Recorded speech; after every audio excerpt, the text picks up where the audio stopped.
جھوٹے مسیح۔ حضرت عیسیٰ علیہ السلام نے ایسے اشخاص کی علامات کو مندرجہ ذیل الفاظ میں بیان کیا ہے۔ پس تم جب اس اجاڑنے والی مکروہ چیز کو، جس کا ذکر دانیال نبی کی معرفت ہوا، مقدس مقام میں کھڑا ہوا دیکھو، تو جو یہودیہ میں ہوں وہ پہاڑوں پر بھاگ جائیں، جو کوٹھے پر ہو وہ اپنے گھر کا اسباب لینے کو نیچے نہ اترے، اور جو کھیت میں ہو وہ اپنا کپڑا لینے کو پیچھے نہ لوٹے۔ مگر افسوس ان پر جو ان دنوں میں حاملہ ہوں اور جو دودھ پلاتی ہوں۔ بس دعا کرو کہ تم کو جھاڑوں میں یا سبت کے دن بھاگنا نہ پڑے، کیونکہ اس وقت ایسی بڑی مصیبت ہوگی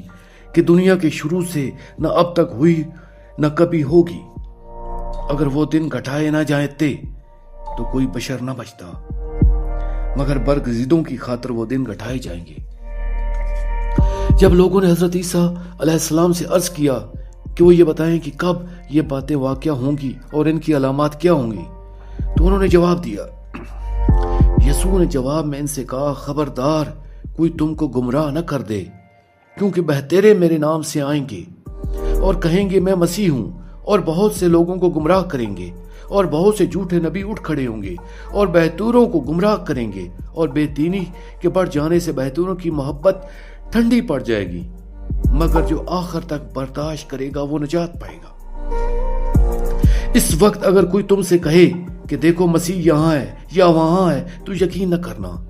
کیونکہ جھوٹے مسیح اور جھوٹے نبی اٹھ کھڑے ہوں گے اور ایسے بڑے بڑے نشان اور عجیب کام دکھائیں گے کہ اگر ممکن ہو تو برگزیدوں کو بھی گمراہ کر لیں۔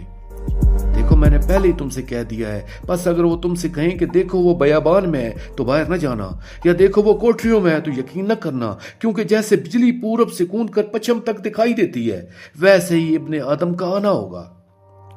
یسوع نے ان سے کہنا شروع کیا کہ خبردار کوئی تم کو گمراہ نہ کر دے، بہتیرے میرے نام سے آئیں گے اور کہیں گے میں ہی ہوں، بہت سے لوگوں کو گمراہ کریں گے، اور جب تم لڑائیاں اور لڑائیوں کی افواہیں سنو تو گھبرا نہ جانا، ان کا واقعہ ہونا ضرور ہے، لیکن اس وقت خاتمہ نہ ہوگا۔ اس نے کہا، خبردار گمراہ نہ ہونا، کیونکہ بہتیرے میرے نام سے آئیں گے اور کہیں گے وہ میں ہی ہوں، اور یہ بھی کہ وقت نزدیک آ پہنچا ہے، تم ان کے پیچھے نہ چلے جانا، اور جب لڑائیوں اور فسادوں کی افواہیں سنو تو گھبرا نہ جانا، کیونکہ ان کا پہلے واقعہ ہونا ضرور ہے، لیکن اس وقت فوراً خاتمہ نہ ہوگا۔ واہ والا موعود الرسل، یعنی دنیا کا آخری رسول اعظم مرشد کریم سید محمد جعفر الزمان نقوی البخاری سرکار دامِ ظلہ تعالی۔